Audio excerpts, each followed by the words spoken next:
Let's go over some G4TV stuff. A little bit to talk about here. I want to go back to this and go over G4TV hit with major layoffs less than a year after coming back. There's a lot to this.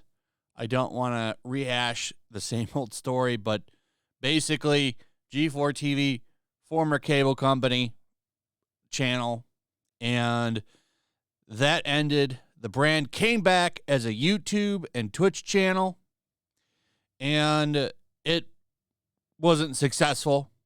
Never was going to be successful because of the fact that the rise of the YouTube critic made G4TV irrelevant. But Comcast came in, had some money, wanted to give it a shot. A lot of the people there, very toxic, particularly Adam Sessler. If you go and you just look at his timeline, it speaks for itself. I don't have everything, but I've done videos talking about his behavior before. In fact, if you want to watch a really good one, to be honest, go watch It's a Gundams. He did it a while ago. I don't remember the title, but he went over just how toxic Adam Sessler truly is. If you go to his Twitter timeline here, it's nothing about video games. It's him complaining about MAGA and Republicans. That's it. That's his entire timeline. Look how far I have to go. I haven't even hit any video game topics yet. Oh, here's something about She-Hulk. There we go. A She-Hulk tweet.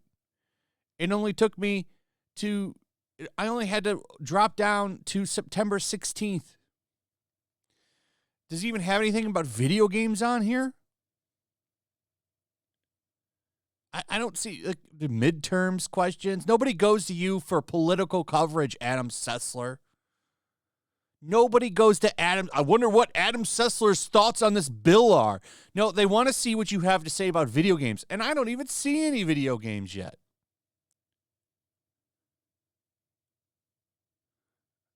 I don't see anything about, I see about, U.S. Customs. Nothing. Look at this. I'm at September 13th. Oh, here we go. Finally. September 13th. I assume everyone is up in arms that you have to pay for a 25-year-old game again. Here we go. Another video game, Midnight Suns. Look at how long it took to get to anything about video games. This is a problem. This is a problem. None of your followers give a shit about your political takes, but he doesn't care. He'll tell you to F off. He doesn't want you as a fan. And then Frosk, let's never forget what happened after the layoff got announced. She's like, I survived. Very tone-deaf tweet. Because Frosk is a big part of the problem on why G4TV had a downward spiral. Her big championing against video games and sexism. She did that. Views and subs spiraled down the drain. They've never quite recovered. They weren't doing great before that rant, but they were doing better than they were after it. What it said is they're basically the same as everybody else. No different than an IGN, a GameStop, or a GameSpot. None of them. They're all the same. So there was this. A lot of announcements got made, layoffs coming, and she posts this. I survived. Very tone deaf. If I worked with her, I'd be very disrespected. She got ratioed on this tweet, by the way, because who's going to like? Nobody likes. Like, what are you doing? You're gloating that you got to stay? Not cool. Now, in a very interesting move, host at G4TV has been removed from her bio, which makes me wonder if she's been fired. Now, she still has this YouTube link to G4TV esports in here, so I don't know.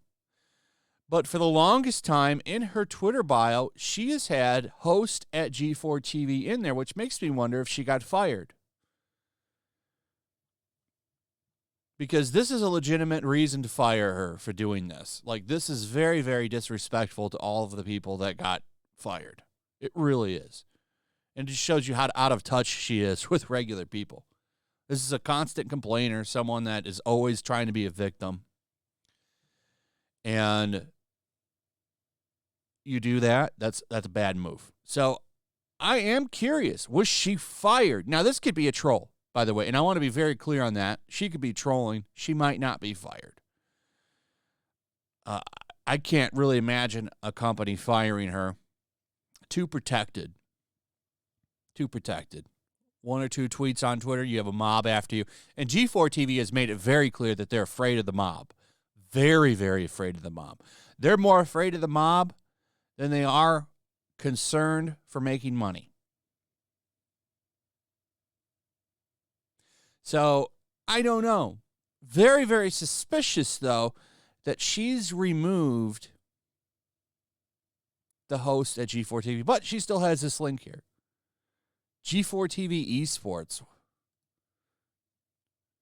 This channel has nothing going on. Have they even posted a video recently? 10 days ago. Okay. Some of these, okay, look at this. 58 views, 58K, 40K. This channel's not doing nearly as bad as some of the other ones. By the way, let's take a look at some of how much money do you think G4TV is making? Let's take a look. So we head over to Social Blade, and now we take a look at G4 Esports, and it says here from $43 to $687 a month. Now, the thing with Social Blade is this is not entirely accurate. This is why they give you an estimate. Okay? $687 a month might be what they make with maximum advertising put into the videos.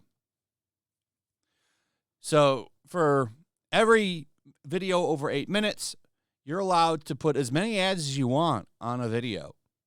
So if I were to put 20 ads on a video, and I'm G4 TV Esports, then I might make that $687 a month.